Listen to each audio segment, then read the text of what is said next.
আসসালামু আলাইকুম dear viewers, আজকে আপনাদের সামনে আরেকটি নতুন লেসন নিয়ে হাজির হলাম। তো চলুন এই লেসনের যেই শব্দগুলো বা ফ্রেজগুলো যেটি আছে না কেন সেগুলোর আমার ব্যবহার সুন্দর করে জেনে নিই স্ট্রাকচারের মাধ্যমে।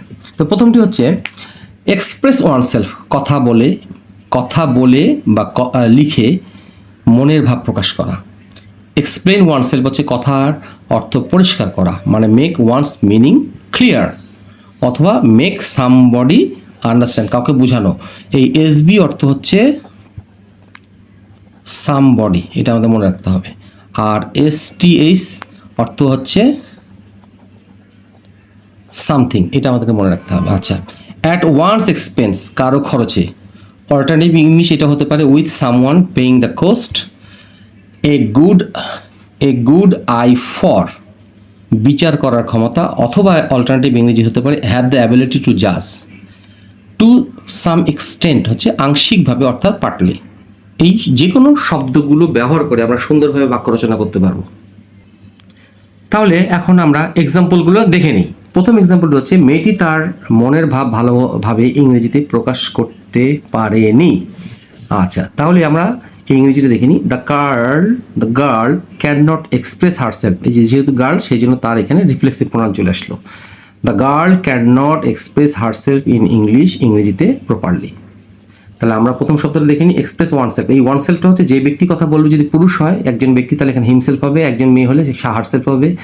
হ্যাঁ, এই অর্থাৎ এখানে এই জায়গাটায় রিফ্লেক্সিভ প্রোনাউন আসবে সাবজেক্ট হিসেবে এটা। আচ্ছা, আর রিফ্লেক্সিভ প্রোনাউন বলতে আমরা কি বুঝি? যত সেলফ SELF বা SELVES, হ্যাঁ, এগুলোকে বলা হয় রিফ্লেক্সিভ প্রোনাউন। মানে যেমন আমি একটা উদাহরণ দিয়ে দিই, হিমসেলফ এটা হতে পারে দেম সেলফস, এইভাবে বুঝিয়ে দিতে পারি। হ্যাঁ, আচ্ছা, এখন আসি দ্বিতীয়টা হচ্ছে এক্সপ্লেইন ওয়ান সেলফ, কথার অর্থ পরিষ্কার করা। মেক সামবডি আন্ডারস্ট্যান্ড, কাউকে বোঝানো, অথবা মেক ওয়ানস মিনিং ক্লিয়ার। আচ্ছা আচ্ছা, দ্বিতীয় নম্বর এক্সাম্পলটি হচ্ছে তিনি তার কথার অর্থ ভালোভাবে বোঝাতে পারলেন না। তার মানে কি? হি কুড নট এক্সপ্লেইন হিমসেলফ, মানে এই জায়গাটা এই সেলফ আসলো। অর্থাৎ হি কুড নট, অথবা এরকম করা যেতে পারে হি কুডন্ট মেক সামবডি আন্ডারস্ট্যান্ড। হ্যাঁ, এসবি হচ্ছে সামওয়ান বা সামবডি আন্ডারস্ট্যান্ড। এই এসবি যদি আমরা না লিখি তাহলে এইভাবে লিখতে পারি।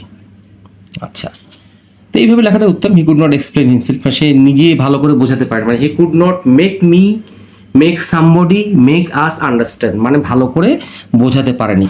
এটা এইভাবে করা যেতে পারে। এই এসবি আমি পূর্বেও লিখেছি উপরে যে এই এসবি ইকুয়াল টু হচ্ছে সামবডি, এই সেই সামবডি। আচ্ছা আচ্ছা, এখন আসি অ্যাট ওয়ান্স এক্সপেন্স, এর অর্থ হচ্ছে কারো খরচে, মানে with someone paying the cost. ডিপার্টমেন্টের খরচে, 3 নম্বর এক্সাম্পলটি, আমি বইটি ছাপিয়ে নিয়েছিলাম। তাহলে I got the book printed, এটা যেহেতু পাস্ট ইনডিফিনিট এই গট, আর এটা সেই জন্য এখানে ভার্ব আসলো। তাহলে আই গট, অথবা হ্যাঁ I got the book printed, অথবা I had the book printed at the departments expense. এই যে অ্যাট ওয়ান্স এক্সপেন্স মানে কোনো কিছুর কারো খরচে। তাহলে এই ডিপার্টমেন্টের খরচে এখানে অ্যাপোস্ট্রোফি আসছে, যে অ্যাট দ্য ডিপার্টমেন্টস খরচে। যদি বলি আমার খরচে, অ্যাট মাই এক্সপেন্স। যদি বলি আমার খরচে তখন হবে at my expense, at his expense, তার খরচে। যেহেতু ডিপার্টমেন্ট সেটা অ্যাট ডিপার্টমেন্টস এক্সপেন্স।